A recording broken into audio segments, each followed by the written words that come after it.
अस्सलाम वालेकुम, मैं हूं शहरियार यज़ानी। आज चैप्टर नंबर 5 क्लास 11 फिज़िक्स के न्यूमेरिकल्स हम जो है स्टार्ट करने जा रहे हैं।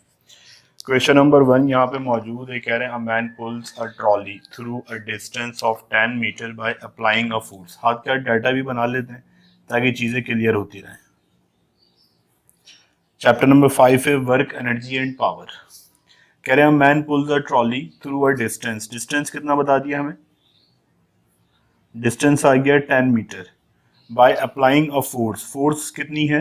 50 newton, which makes an angle of 60 degree. एंगल के लिए हम जो सिंबल यूज करते हैं theta, 60 degree with the horizontal. कह रहे हैं मैन पुल्स अ ट्रॉली। देखें फिगर, अगर डायग्राम से हम समझें कॉन्सेप्ट की अहमियत है। ये आपका हॉरिजॉन्टल है, यहां से कोई फोर्स लगा रहा है इसके ऊपर, ठीक है।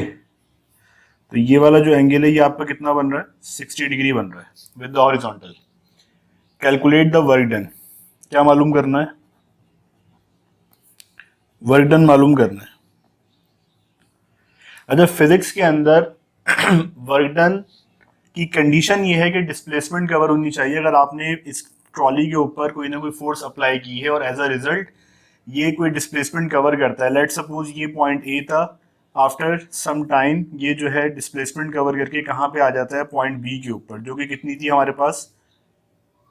10 मीटर थी, ठीक है। तो अगर ये आ जाता है और डिस्प्लेसमेंट कवर होती है तो हम वर्क डन कहेंगे। तो इस कंडीशन में वर्क डन का जो फॉर्मूला होता है W is equal to F D cos theta. F हमारे पास है 50 न्यूटन, डिस्प्लेसमेंट हमारे पास है 10 कॉस 60, ठीक है भाई। 5 टेन सा 50, 10 सा 500 हो जाएगा। और कॉस 60 चेक कर लें यहाँ पे। कॉस कॉस 60 कितना होता है? 1/2, यानी कि 0.5। तो ये कितना हो जाएगा? वर्क डन पे कितना हो गया? 250। और यहाँ पे यूनिट आ जाएगा जूल। अगर आप पेपर में यूनिट नहीं लगाते तो इसका लाजमी तौर पर आपके मार्क्स डिडक्शन होगी। तो आप बता देंगे भाई रिक्वायर्ड वर्क डन आपका कितना है? 250 जूल है। नेक्स्ट क्वेश्चन हमारे पास है, कह रहे हैं 100 kg मैन। तो केजी किसका यूनिट है भाई? केजी हमारे पास मास का यूनिट है। मास कितना है? 100 kg, ठीक है। कह रहे हैं 100 kg man runs up a long flight by stairs in 9.8 second. हाथ का डाटा बना लिया करें। टाइम कितना आ गया? 9.8 second. The vertical height of the stairs is 10 metre. Height कितनी आ गई हमारे पास? 10 मीटर। Calculate its power. क्या कह रहे हैं? पावर मालूम करें, ठीक है। अब पावर की डेफिनेशन क्या है? Rate of doing work is called power.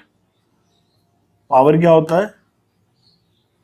Rate of doing work is called power, ठीक है। और पावर का फॉर्मूला हमने पढ़ा हुआ है। Power is equal to work done over time. अच्छा, एक बात याद रखिएगा, फिजिक्स के अंदर अगर हम बात करें वर्क की या बात करें एनर्जी की, दोनों का यूनिट क्या है? जूल है। तो ये दोनों क्वांटिटीज एक दूसरे की जगह पे इस्तेमाल की जा सकती हैं। अब आ जाते हैं वापस से अपनी क्वेश्चन की तरफ। क्वेश्चन में कह रहे हैं पावर मालूम करो। पावर का फॉर्मूला है रेट ऑफ डूइंग वर्क, यानी वर्क के नीचे आप क्या लगा दोगे? टाइम। जहां भी रेट आ जाए वहां पे टाइम लगाना है। तो क्या मालूम करना है? वर्क डन मालूम करना है। अब ये हाइट कवर कर रहा है। ऐसी कंडीशन के अंदर जब कभी भी हाइट कवर होती है तो जो एनर्जी होती है वो पोटेंशियल होती है, अगर आपको याद हो, ठीक है। पढ़ी थी ना डेफिनेशन। पोटेंशियल एनर्जी क्या होती है? Energy energy possessed by the body by the virtue of its position. और जो काइनेटिक एनर्जी थी वो उसकी वजह से, मोशन की वजह से। Energy possessed by the body by the virtue of its motion is called kinetic energy, while the energy possessed by the body by the virtue of its position is called potential energy. अब यहाँ पे देखिए, ये जो work done है हमारा, ये work done against gravitational field है, ठीक है। यानी कि जो मैन है वो ग्राउंड पे है और स्टेयर्स के थ्रू ऊपर जाता है, तो उसके अंदर लाजमी तौर पे कोई ना कोई एनर्जी आ जाएगी। वो एनर्जी पोजीशन की वजह से पोटेंशियल एनर्जी होगी, और एनर्जी और वर्क जो है एक जगह एक दूसरे की जगह पे इस्तेमाल किए जा सकते हैं, क्योंकि इसका ऐसा यूनिट सेम है। तो यहाँ पे वर्क डन की जगह पे मैं क्या लिख दूंगा, पोटेंशियल एनर्जी अपॉन टाइम। बात समझ में आ गई कि किस तरह से आया। कह रहे हैं 100 kg मैन एक आदमी है, नीचे से ऊपर जाता है, स्टेयर्स यूज करता है, लाजमी तौर पर उसके अंदर भी पोटेंशियल एनर्जी जनरेट होगी। उस पोटेंशियल एनर्जी का जो फॉर्मूला है वो mgh होता है, और नीचे क्या आ जाएगा, टाइम आ जाएगा। अब मास आपको बता दिया, मास कितना है 100 है, और जी कितना है 9.8। अच्छा जी गिवन नहीं है, 9.8 हमने ले लिया। कोशिश करें 9.8 ही लेके चलें। अगर गिवन हो 10 अप्रॉक्सीमेट वैल्यू तो 10 ले लें, वरना बेहतर ये कि 9.8 लेके चलें। एच आपको बता दिया 10 है, और टी आपको बता दिया, टी कितना है, टाइम हमारे पास 9.8। 9.8 से 9.8 कैंसिल हो जाएगा, कितना आ जाएगा 1000 वॉट। तो पावर हमारे पास कितनी आ गई, पावर हमारे पास 1000 वॉट आ गई, और किताब का भी यही आंसर है।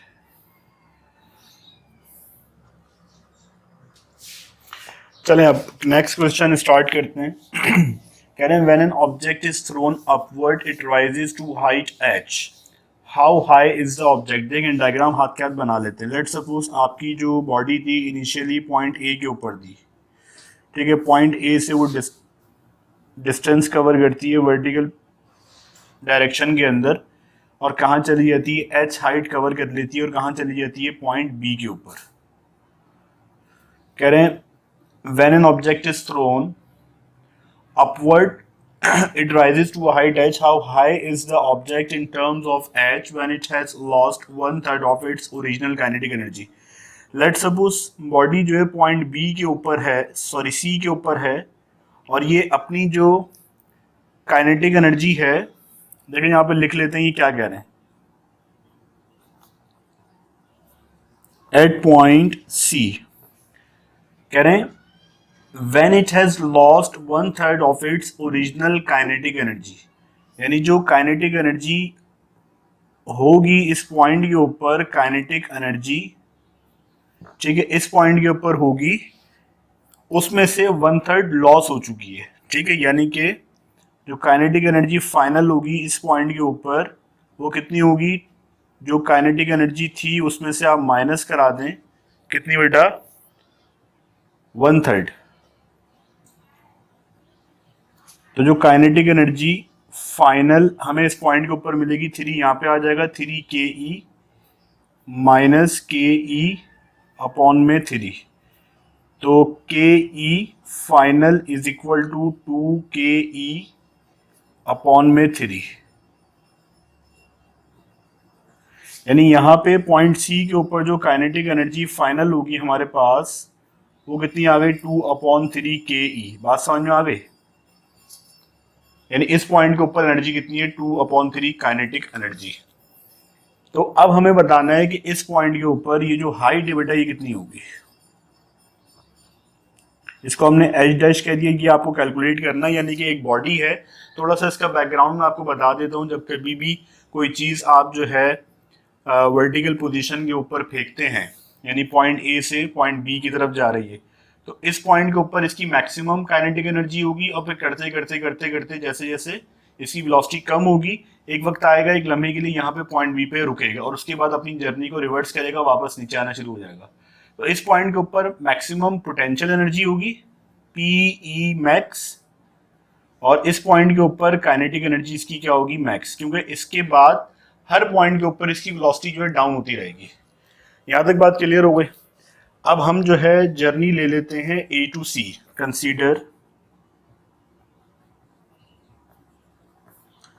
Consider trip A to C। अब A to C का जो हमने ट्रिप लिया है, तो उसके अंदर क्या होगा भाई, जो वर्क एनर्जी थ्योरम है, काइनेटिक एनर्जी फाइनल वो बराबर हो जाएगी हमारी किसके, जो काइनेटिक एनर्जी हमारी इनिशियल थी माइनस कर दें जो पोटेंशियल एनर्जी होगी। तो यहाँ से ऊपर की तरफ जाएगा तो जो काइनेटिक एनर्जी होगी वो कुछ ना कुछ कन्वर्ट हो रही होगी पोटेंशियल एनर्जी में। तो इस पॉइंट सी के ऊपर जितनी काइनेटिक एनर्जी टोटल थी उसमें से आप माइनस कर दें पोटेंशियल एनर्जी, तो इस पॉइंट की काइनेटिक एनर्जी आ जाएगी। यहां तक बात क्लियर हो गई। काइनेटिक एनर्जी हमारे पास यहाँ पे सी के ऊपर कितनी है, 2/3, और काइनेटिक एनर्जी, ये काइनेटिक एनर्जी कितनी हो जाएगी, 12mvi², और ये घटा कितना हो जाएगा, mgh। काइनेटिक एनर्जी का फॉर्मूला यहां पुट कर दो,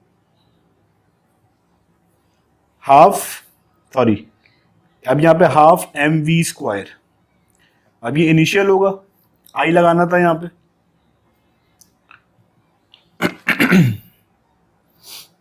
सही है।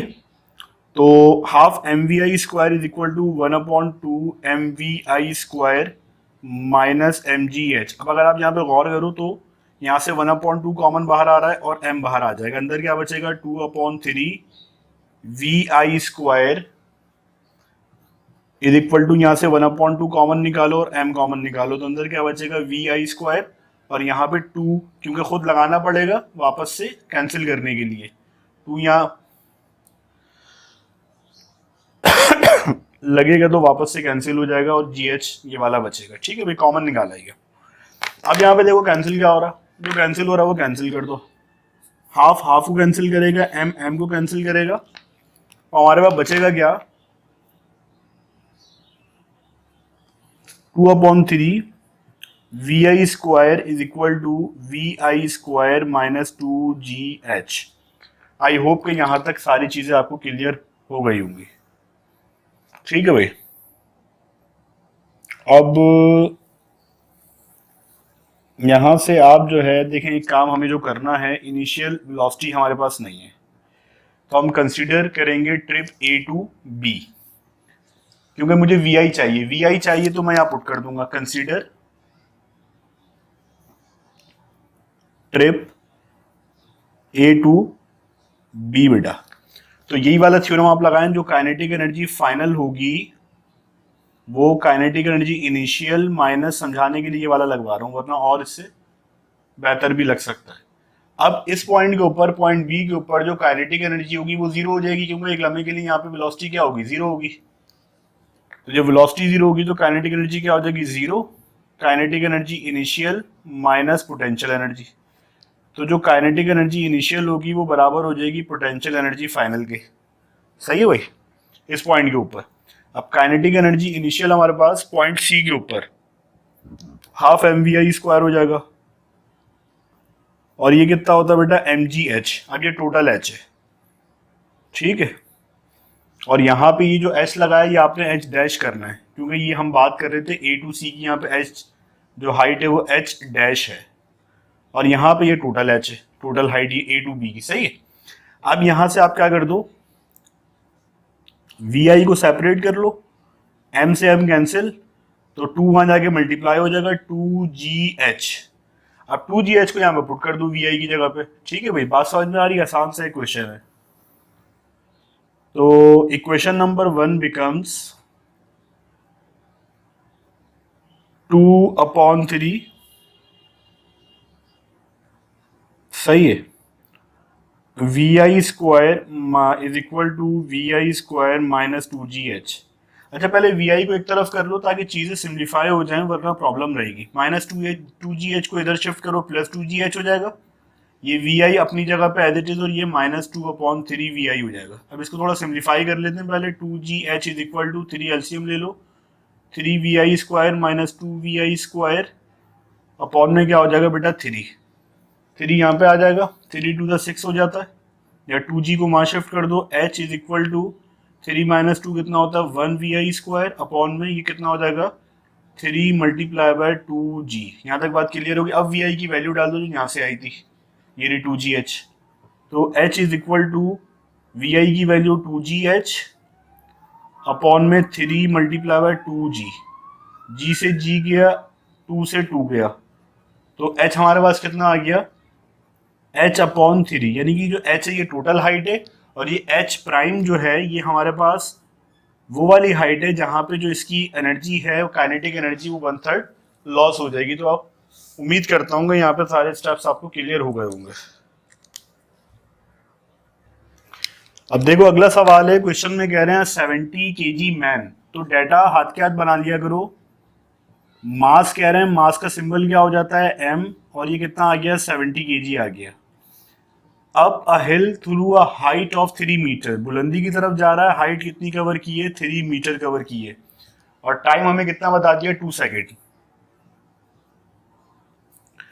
कह रहे हैं how much work does he do against gravitational field. Part A के अंदर कह रहे हैं भाई वर्क डन कितना हुआ, पार्ट बी के अंदर कह रहे हैं what is the average power, power बतानी है। ठीक है, कोई मुश्किल बात नहीं है। वर्क डन का फॉर्मूला होता है, मैंने अभी आपको बताया था, जब कभी भी एल्टीट्यूड की तरफ जाएंगे तो जो हमारा वर्क डन होगा वो बराबर होगा पोटेंशियल एनर्जी के। सही है, mgh। मास आपको बता दिया बेटा, मास कितना है 70 kg। जी अगर ना गिवन हो तो 9.8 ले लो, वरना 10 भी ले सकते हो, आपकी किताब में 10 लेके किया गया है। अच्छा, एच कितना आ गया 3 आ जाएगा, तीनों का मल्टीप्लाई करा दो 70 मल्टीप्लाई बाय 9.8 और मल्टीप्लाई कर दो अगेन किससे 3 से, कितना आ गया 25.8 और वर्क डन का यूनिट क्या होता है बेटा, जूल होता है। ये पार्ट ए किया था आपने, अब आप पार्ट बी कर लो। पार्ट बी में पावर कह रहे हैं, पावर क्या होती है rate of doing work upon में टाइम आ जाएगा, टाइम कितना है 2 सेकेंड, तो सिंपली आप इसको 2 से डिवाइड करा दो, कितना आ रहा है 1029। तो ये आपकी पावर भी आ गई, पावर कितनी आई 1029, और पावर है तो ऐसा यूनिट क्या होगा वॉट होगा। तो ये देखो आसान सा एक न्यूमेरिकल था, ये भी हमने कंप्लीट कर लिया। देखो नेक्स्ट क्वेश्चन है, उसके अंदर कह रहे हैं, क्वेश्चन नंबर 5 है, कह रहे हैं a neutron travels the distance of 12 metre in time interval of 3.6 exponent -4 second. आपके पास डिस्टेंस कितना आ गया 12 मीटर, कह रहे हैं time interval of 3.6 exponent -4 second. Assuming its speed was constant, find its kinetic energy।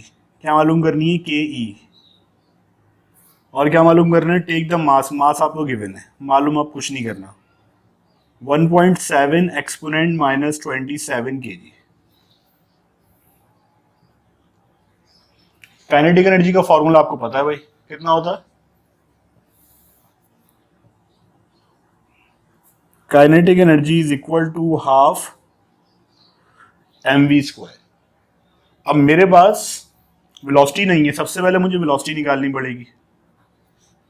Velocity क्या होती है, rate of change of displacement, या डिस्प्लेसमेंट या डिस्टेंस ओवर टाइम। डिस्टेंस कितना है हमारे पास 12, और टाइम हमारे पास कितना है 3.6 एक्सपोनेंट -4।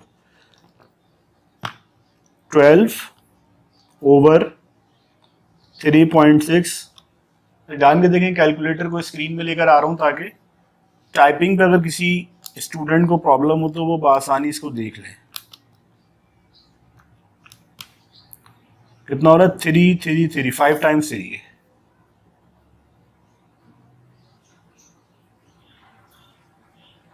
और वेलोसिटी है तो क्या यूनिट आ जाएगा मीटर पर सेकेंड। यहां तक बात क्लियर हो गई। अब क्या करेंगे, यहाँ पे इक्वेशन 1 में वैल्यू पुट कर दो, kinetic energy is equal to half, mass कितना है 1.7 एक्सपोनेंट -27, सही, और उसके बाद वी आई, सॉरी वी है सिर्फ ये। तो अब देखिए अगेन टाइप करने की जरूरत नहीं है, जो मैं बार बार समझाता हूँ, यहाँ पे वैल्यू लिखी हुई है, ठीक है, इसका स्क्वायर ले लो डायरेक्ट, आंसर दबाओ और इसका स्क्वायर ले लो डायरेक्ट से, ठीक है, उसका आप मल्टीप्लाई करा दो किससे 1.7 एक्सपोनेंट -27 और मल्टीप्लाई करा दो किससे हाफ से, यानी कि 1/2, 9.44। तो आंसर लिख देते हैं, ये कितना आ रहा है हमारे पास 9.444 एक्सपोनेंट माइनस का 19, और सारी जो क्वांटिटीज हमने वो एसआई यूनिट के अंदर रखी थी, तो एनर्जी भी किस में आई होगी, एसआई यूनिट जूल के अंदर। अब जूल से एनर्जी ईवी के अंदर जब भी जाना हो, क्योंकि जूल बड़ा यूनिट है, ईवी बहुत छोटा यूनिट है और एनर्जी बहुत कम आई है, तो आप इसको ईवी में कन्वर्ट कर दो 1.6 एक्सपोनेंट माइनस 19, ये चार्ज ऑफ इलेक्ट्रॉन होता है, तो ये किस में आ जाएगा, ईवी के अंदर। अब अगेन मैं आपको यही टीच करूंगा कि ये वाली स्क्रीन को क्लियर ना करो, डिवाइड का बटन दबाओ, ब्रैकेट का इस्तेमाल करो, 1.6 एक्सपोनेंट माइनस 19 कितना आ रहा है, ये 5.9। अब ये आप अपनी बुक में चेक कर लो, 5.9 बुक में आ रहा है, 5.78 जो कि हमारी वैल्यू ज़्यादा क्लोज है 5.9, क्योंकि ये फर्स्ट एडिशन है, इसमें कुछ मिस्टेक्स हैं। काइनेटिक एनर्जी हमारे पास कितनी आ गई, 5.9 ईवी, क्योंकि मैक्सिमम डिजिट हमने यूज़ किए हैं, कैलकुलेटर स्क्रीन पे जो आंसर था उसी को हमने मल्टीप्लाई कराया, तो इसमें अप्रोक्सीमेशन का चक्कर नहीं है, 5.9 is the correct answer. Book में अगर 5.78 लिखा हुआ है, काट के 5.9 लिख दो। अच्छा, अब देखो नेक्स्ट क्वेश्चन हमारे पास है, उसमें कह रहे हैं stone is thrown vertically upward and can reach to a height of 10 metre. देखो ये तुम्हारा पॉइंट, लेट सपोज ये वाला तुम्हारा पॉइंट बी है, और इस तक जो स्टोन आ सकता है कहाँ से, पॉइंट ए से, ठीक है भाई। और ये वाली जो हाइट है कितनी बता दी आपको, 10 मीटर। कह रहे हैं find the speed of the stone when it is just 2 metre above the ground. देखो होगा क्या, लेट सपोज ये तुम्हारा क्या है, ये तुम्हारा है पॉइंट सी, और ये वाला डिस्टेंस हम सपोज कर लेते हैं ये कितना है, 2 मीटर है। तो अब यहाँ पे होगा क्या, देखो यहाँ से बॉडी निकलेगी, कोई ना कोई वेलोसिटी इसकी होगी, ठीक है, वेलोसिटी होगी, आहिस्ता आहिस्ता ग्रेजुअली स्लो होना शुरू होगी, करते करते पॉइंट बी के ऊपर जाके वो जो वेलोसिटी होगी बेटा वो क्या हो जाएगी, जीरो। अब जीरो होने के बाद जब ये यहाँ से निकलेगा तो इस पॉइंट पे, यानी देखो दो ट्रिप है, ए टू बी और बी टू वापस से सी, तो जब बी टू सी जाएगा तो इनिशियल वेलोसिटी वापस से क्या हो जाएगी, जीरो, जो इसका फाइनल होगा ए टू बी का वो बी टू सी का इनिशियल होगा जीरो, और फिर करते करते आहिस्ता आहिस्ता बढ़ना शुरू हो जाएगी। और यहाँ पे जब ये पहुंचेगा तो आपने बताना है कि इसका वी एफ कितना होगा, ठीक है भाई। यहाँ तक बात क्लियर है, मेरा ख्याल है कोई कंफ्यूजन आपको नहीं होनी चाहिए। अब जब ये 2 है तो लाजमी तौर पे ये वाली जो वैल्यू है ये कितनी हो जाएगी, 8 हो जाएगी, सही है। अब आपके पास जो हाइट आ गई वो कितनी आ गई, अच्छा consider trip B to C, B to C जा रहे बेटा, सही है। बी टू सी क्यों जा रहे, क्योंकि उन्होंने कहा है कि जब हमारी बॉडी या स्टोन जो है वो सी यानी कि 2 मीटर अबव द ग्राउंड है तो उस पॉइंट पे वेलोसिटी बताओ, ठीक है, इस वजह से। तो उस पॉइंट पे जब ये पहुंचेगा तो ऊपर ये कितनी हाइट कवर कर चुका है, 8 मीटर कवर कर चुका है, 10 माइनस 2 8 हो गया। कह रहे हैं फाइंड द स्पीड, यानी कि वी एफ आपको बेटा मालूम करना है, सॉरी वी एफ मालूम करना है, और वी आई आपका कितना हो जाएगा, 0। और इस कंडीशन में जो आपके पास जी है 9.8 है, चाहो तो 10 भी ले सकते हो, ठीक है। फॉर्मूला आपको पता है, 2GH is equal to V F square minus V I square, 9.8 multiply by H, H कितना है 8, वी एफ मालूम करना है और वी आई 0 है। इन सबको आपस में मल्टीप्लाई करवा दें, 2 multiply by 9.8, 2 multiply by 9.8 multiply bye 8 कितना आ रहा है, 156.8। आपका वी एफ स्क्वायर आ गया 158.8 मीटर। अभी यूनिट नहीं लगाए, इसका स्क्वायर रूट ले लेते हैं, कितना आ रहा है ये 12.52। बुक में आंसर देख लें, बुक में कितना आ रहा है, बुक में 12.5, बुक में 12.9 है, हमारा 12.52 आ रहा है। तो वेलोसिटी हमारी कितनी आ गई, 12.522 और ये मीटर पर सेकेंड, ठीक है भाई। तो ये जब 2 मीटर अबव द ग्राउंड होगा तो इसकी वेलोसिटी कितनी होगी, 12.52, जो कि मजीद नीचे आने तक बढ़ चुकी होगी। नेक्स्ट न्यूमेरिकल है, न्यूमेरिकल तो आसान सा है लेकिन कॉन्सेप्ट इसके अंदर इंपॉर्टेंट है। कह रहे हैं the potential energy of a body at the top of the building 200 joule. Let suppose ये हमारी एक बिल्डिंग है, इसके ऊपर जो हमारी पोटेंशियल एनर्जी आ गई है बेटा कितनी है वो, मैंने आपको बताया था हाइट के ऊपर पोटेंशियल मैक्सिमम होती है, काइनेटिक मिनिमम होती है। कह रहे हैं when it is drop it's kinetic energy just before striking the ground is 160 joule. बिल्कुल जो क्लोज है इसके ऊपर टकराने से पहले जो काइनेटिक एनर्जी आ गई वो कितनी आ गई, 160 जूल। कह रहे हैं find the work done against the air resistance. Air resistance के ऊपर वर्क डन क्या करवाया, एक बिल्डिंग है, यहाँ से कोई बॉडी है, कोई भी चीज़ है, बॉल है या कोई भी ऑब्जेक्ट हो सकता है, वो ड्रॉप जब होता है यहाँ पे तो लाजमी तौर पे यहाँ पे एयर होगी, एयर मॉलिक्यूल होंगे जो कि रेजिस्टेंस प्रोवाइड करेंगे। तो उस रेजिस्टेंस को ओवरकम करने के लिए इस बॉडी की कोई ना कोई एनर्जी यूटिलाइज होगी, तो वो लाजमी तौर पे क्या करवाएगी, वर्क डन करवाएगी। तो आपको वो वर्क डन निकाल के देना है, ठीक है भाई। अच्छा अब क्या हो जाएगा यहाँ पे, kinetic energy work done is equal to kinetic energy minus potential energy. सही है, पोटेंशियल ज्यादा थी तो पोटेंशियल यहां पे आएगा, potential energy minus kinetic energy.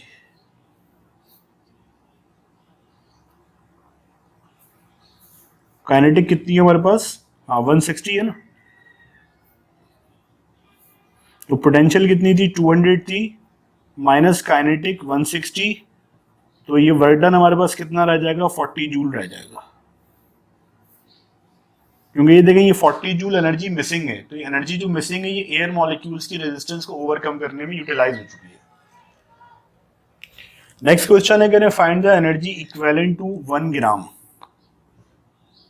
मास आपको बता दिया बेटा कितना है, 1 ग्राम है, इसको एसआई सिस्टम में कन्वर्ट कर लेते हैं, 1000 से हम डिवाइड करा देंगे, कितना हो जाएगा 1 एक्सपोनेंट माइनस 3 किलोग्राम। और एनर्जी आपने मालूम करनी है, ठीक है। ये फेमस फॉर्मूला है इसका, E is equal to mc²। जो रेडियो एक्टिव मटीरियल होते हैं या जो बेसिक आपका प्रिंसिपल है एटॉमिक बॉम्ब का कि मास एनर्जी में कन्वर्ट होता है, तो ये वाली जो इक्वेशन है ये आइंस्टाइन की बहुत बहुत फेमस इक्वेशन है कि energy and mass can be converted into each other. E is equal to mc²। अब यहाँ पे आपने मालूम ये करना है कि जो 1 ग्राम एनर्जी है वो कितना 1 ग्राम मास है वो कितनी एनर्जी प्रोड्यूस कर सकती है। तो मास आपके पास कितना है 1 एक्सपोनेंट माइनस 3। अच्छा ये जो सी स्पीड ऑफ लाइट है कांस्टेंट है, फिक्स होता है, 3 एक्सपोनेंट 8 मीटर पर सेकेंड और इसके ऊपर स्क्वायर है। तो जस्ट सिंपली अब आपने टाइपिंग सीखनी है कि भाई टाइप कैसे करते हैं, 1 एक्सपोनेंट माइनस 3 और 3 एक्सपोनेंट 8, ठीक है, और यहाँ पे स्क्वायर आ जाएगा, ये कितना हो गया 9 एक्सपोनेंट 13। अगर वैल्यू एसआई में रखी है तो आंसर भी एसआई सिस्टम में ही आता है 9 एक्सपोनेंट 13 और ये क्या आ जाएगा जूल, ठीक है। तो अगर आप अंदाज़ा लगाएं सिर्फ 1 ग्राम मास के कन्वर्ट होने की वजह से 9 एक्सपोनेंट 13 यानी 9 के आगे 13 जीरो लगा दो, इतनी एनर्जी जो है रिलीज होती है। अच्छा नेक्स्ट हमारे पास जो न्यूमेरिकल है बहुत ही इंटरेस्टिंग है, कह रहे हैं 1 किलो वॉट मोटर पंप। सही है, आई थिंक ये वाटर पंप होगा, मोटर पंप ही है। 1 किलो वॉट मोटर पंप, तो पावर कितनी आ गई, वॉट किसका यूनिट है भाई, पावर का यूनिट है, पावर कितनी आ गई 1 किलो वॉट। हाथ क्या डाटा बनाते रहेंगे, देखिए असल जो आपका टारगेट होता है डाटा सही बनाना होता है, आपने डाटा सही बना लिया 50% क्वेश्चन आपका सॉल्व हो गया। 1 kilowatt water motor pump pumps the water from the ground to a height of 10 metre, ठीक है भाई। जो हाइट है हमारे पास वो कितनी है 10 मीटर है। Find how much litres of water it can pump in 1 hour. How much litres of water, litres of water यानी कि कितना आपका जो है volume per unit time, volume per unit time आपका जो है। अच्छा वॉल्यूम पर यूनिट टाइम को हम क्या कहते हैं, वॉल्यूम फ्लो रेट कहते हैं। ये दो नई टर्म्स हैं, आपको याद रखनी पड़ेंगी क्योंकि इससे पहले आप इससे इंट्रोड्यूस नहीं हुए। वॉल्यूम फ्लो रेट और मास फ्लो रेट। नॉर्मली जो बुक्स के अंदर सिंबल यूज होते हैं वो वॉल्यूम फ्लो रेट के वी डॉट और मास फ्लो रेट का बेटा एम डॉट। यानी कि किसी भी अगर वॉल्यूम फ्लो रेट की हम बात करते हैं कितना वॉल्यूम फ्लो करता है टाइम के हिसाब से, और मास फ्लो रेट यानी कितना मास फ्लो करता है टाइम के हिसाब से। जैसे कि कह रहे हैं how much litres of water it can pump in 1 hour, यानी कितने लीटर पानी 1 घंटे के अंदर ये पंप कर सकता है। तो लीटर वॉल्यूम का यूनिट है, तो वॉल्यूम फ्लो रेट मालूम करना है तो यहाँ पे क्या आ जाएगा, वी डॉट आ जाएगा। यहां तक बात क्लियर हो गई। अच्छा, एक और बात समझिएगा फॉर वाटर, ये बहुत इंपॉर्टेंट बात है।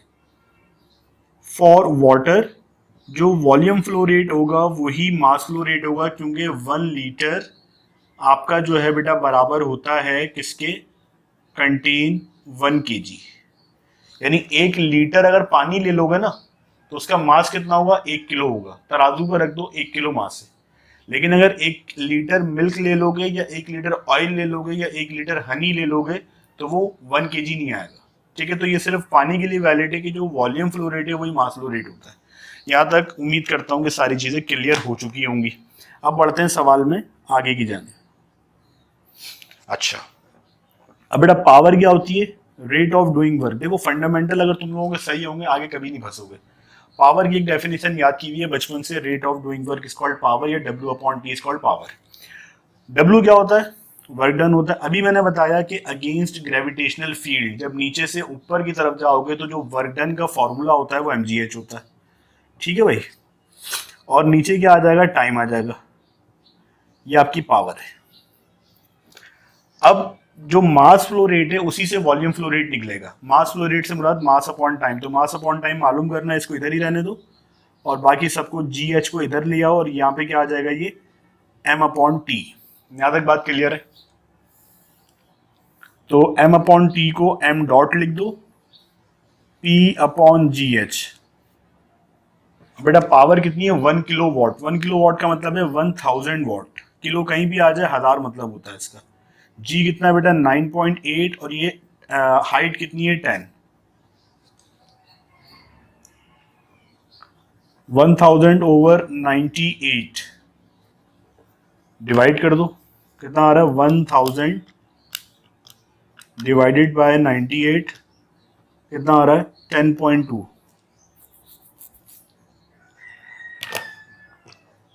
मास फ्लो रेट कितना आ गया, 10.2।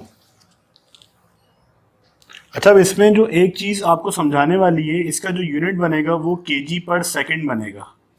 ठीक है, क्योंकि हम सारा जो वर्क कर रहे थे एसआई के अंदर कर रहे थे, तो आंसर भी किस में आएगा, एसआई सिस्टम के अंदर आएगा, केजी पर सेकंड।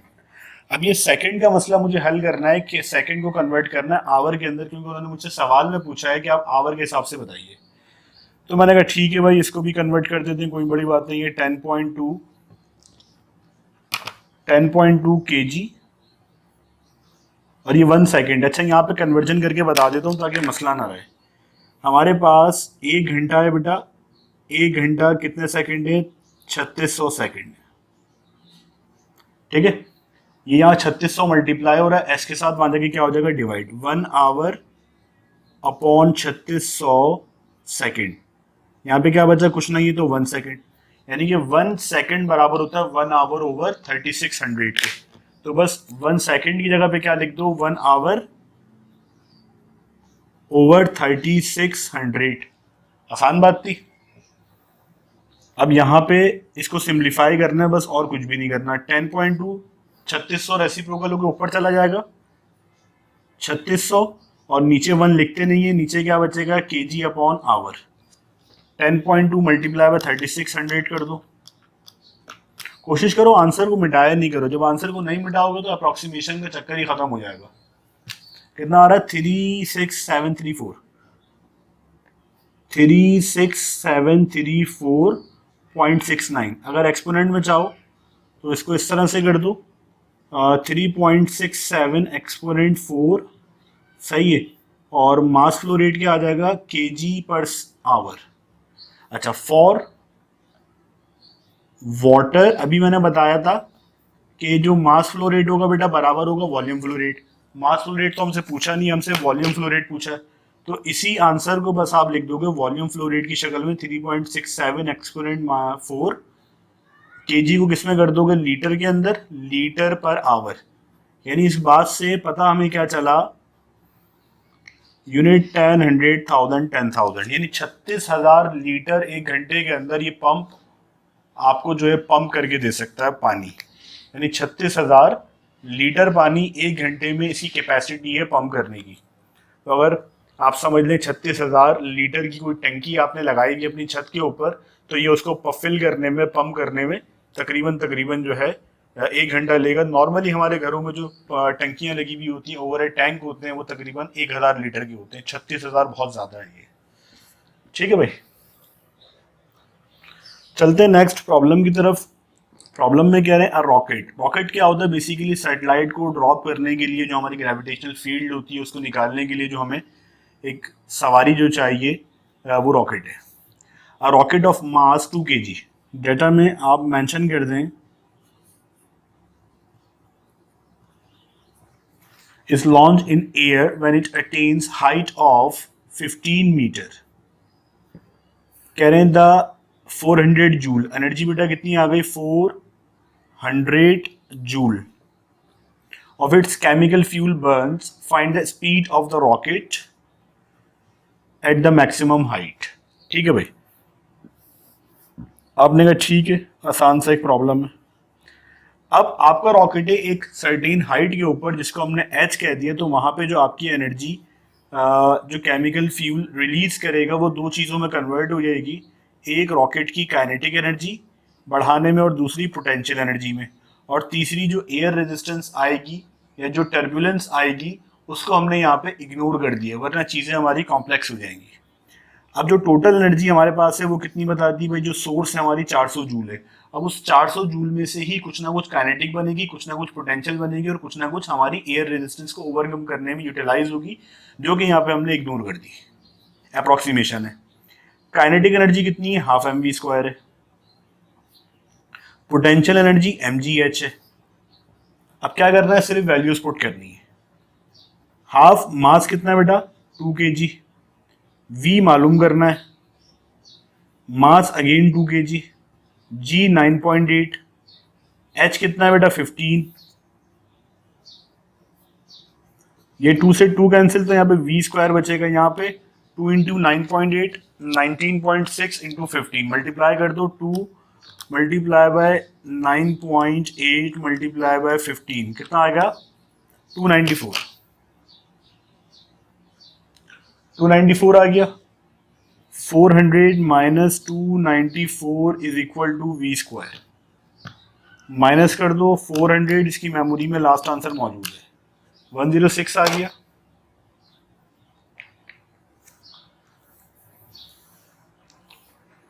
स्क्वायर रूट ले लो दोनों तरफ, आंसर को मिटाओ नहीं, यहाँ पे स्क्वायर रूट दबाओ, आंसर दबाओ, कितना आ रहा है 10.29 और 10.3 हो जाएगा। तो अप्रॉक्स कितना आ गया, 10.3 मीटर पर सेकेंड। बुक में आपकी 10 दिया हुआ है, 10.3 मीटर पर सेकेंड इसकी जो है वेलोसिटी होगी। ठीक है भाई, यहाँ तक आपको बात क्लियर हो गई। आई होप ये चीज़ें सारी क्लियर होंगी। अब देखिए इसका लास्ट क्वेश्चन है इस चैप्टर का, आई थिंक फिर न्यूमेरिकल्स इसके कंप्लीट हो जाएंगे। कह रहे हैं a motor pumps the water at the rate of 500 ग्राम पर मिनट। पिछले न्यूमेरिकल के अंदर बताया था मास ओवर टाइम को मास फ्लो रेट कहते हैं। तो मास फ्लो रेट आपको कितना गिवन है, 500 ग्राम पर मिनट। ठीक है भाई, अच्छा पहले इसको आपके साथ कन्वर्ट कर लेते हैं। 500 को मैं 1000 से जब डिवाइड कराऊंगा तो मेरे पास ये चीज़ किस में आ जाएगी बेटा, केजी में आ जाएगी। और 1 मिनट है, 1 मिनट मल्टीप्लाई कर दूंगा 60 से तो 60 सेकंड आ जाएंगे। समझ में आ रही, यहाँ मिनट लगाने की ज़रूरत नहीं है। अब आप इसको सिंप्लीफाई कर दो,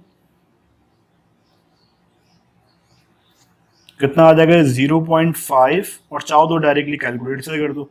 रेसिप्रोकल होके ऊपर आएगा 1/60 बचेगा ये, और ये सॉरी ग्राम पर मिनट, सॉरी ग्राम पर सेकंड। तो 0.5 डिवाइड बाय कितना हो जाएगा 60, कितना आ रहा है 8.33। तो ये जो मास फ्लो रेट आपने बेटा निकाला है कितना आ गया 8.33, 3 आ जाएंगे एक्सपोनेंट -3 और यूनिट क्या लगेगा केजी पर सेकेंड। ठीक है भाई, यहां तक आपको बात क्लियर हो गई है। आगे क्या कह रहे हैं, हाइट कितनी हमें बता दी है, हाइट बता दी बेटा 120 मीटर और एफिशिएंसी कितनी बता दी 50%, यानी कि जो भी आपका पावर होगा रिक्वायर होगा आइडियल कंडीशन में उसका ट्वाइस पावर आपको चाहिए होगा, क्योंकि आपका जो आधा पावर है वो वेस्ट हो जाएगा, क्योंकि आपकी जो एफिशिएंसी 50% है। आसान जबान में एफिशिएंसी का मतलब यही होता है कि जो एनर्जी आप दे रहे हो उसमें से कितने परसेंट आपकी यूटिलाइज होगी। अगर एफिशिएंसी 50% है तो जितना भी आप इनपुट दोगे, जितनी भी इनपुट एनर्जी आप प्रोवाइड करोगे उसमें से 50% एनर्जी आपकी यूटिलाइज होगी और 50% आपकी वेस्ट हो जाएगी। How much input electric power, P input आपको बेटा मालूम करना है कि आप पावर इनपुट उसको कितना दोगे। ठीक है, अब पावर क्या होता है, रेट ऑफ डूइंग वर्क, और मैंने बताया पंप की सूरत में या ग्रेविटेशनल फील्ड की सूरत में जो वर्क डन होता है वो mgh होता है, mgh अपॉन टाइम। अब अगर आप गौर करो तो m अपॉन टी तो आपको पहले ही गिवन है, ये रहा। तो यहां से आप क्या निकालोगे बेटा, m अपॉन टी आप पुट कर दो 8.333 एक्सपोनेंट -3 बेटा, और g जो है 9.8, ज़्यादा बेहतर है अगर 10 गिवन हो 10 ले लो, वरना जो एग्जैक्ट वैल्यू वो 9.8 है। और हाइट आपके पास कितनी है, यहाँ पे गिवन थी 120। ठीक है भाई, यहाँ तक बात क्लियर हो रही है। अब इसको मल्टीप्लाई करा दो, 9.8 मल्टीप्लाई बाय 120 कितना आ रहा है, ये आ गया 9.8। पावर कितनी आ गई 9.8 आइडियल, जब एफिशिएंसी 100% होगी कोई भी लॉसेस नहीं होंगे। व्हेन 50%, ठीक है बेटा, जब 50% एफिशिएंसी होगी यानी कि जो आपकी पावर होगी वो कितनी होगी 50% आपकी लॉस हो जाएगी और 50% आपकी यूटिलाइज होगी। 50% को परसेंट का साइन हटेगा तो यहाँ पे क्या लग जाएगा 100 लग जाएगा। सही है, इसको आप सिंप्लीफाई कर लो, ये कितना आ जाएगा 0.5 या 1/2 और 2 वहाँ जाके मल्टीप्लाई हो जाएगा। 5/10 है ना, तो 5 1 और 5 2 1/2, 2 वहाँ जाके क्या हो जाएगा मल्टीप्लाई। तो बेटा ये कितना आ जाएगा 19.6 और 19.6 को आप अप्रॉक्स कर दोगे कितना आ जाएगा 20 वॉट। तो इस कंडीशन में आपको कितने वॉट का पंप लगाना पड़ेगा, 20 वॉट का पंप लगाना पड़ेगा जब एफिशिएंसी आपकी 50% होगी। लेकिन यूजुअली मैं अगर आपको बताऊं प्रैक्टिस के अंदर, क्योंकि मैं खुद एक इंजीनियर हूं, तो नॉर्मली 50% एफिशिएंसी वाले पंप भी आपके घरों के अंदर मौजूद नहीं होते। बहुत बड़ा अमाउंट आपकी एनर्जी का वेस्ट हो जाता है आपकी नॉइस के अंदर, हीट के अंदर और वाइब्रेशन के अंदर। ठीक है, तो इससे भी कम एफिशिएंसी आपको मिलती है। बहरहाल यहाँ पे चैप्टर नंबर 5 के तमाम न्यूमेरिकल्स अल्हम्दुलिल्लाह हमने कंप्लीट कर लिए। उम्मीद है कि सारी चीज़ें, सारे स्टेप्स आपको क्लियर हो गए होंगे। अपना ख्याल रखें। Thank you very much. अल्लाह हाफिज़।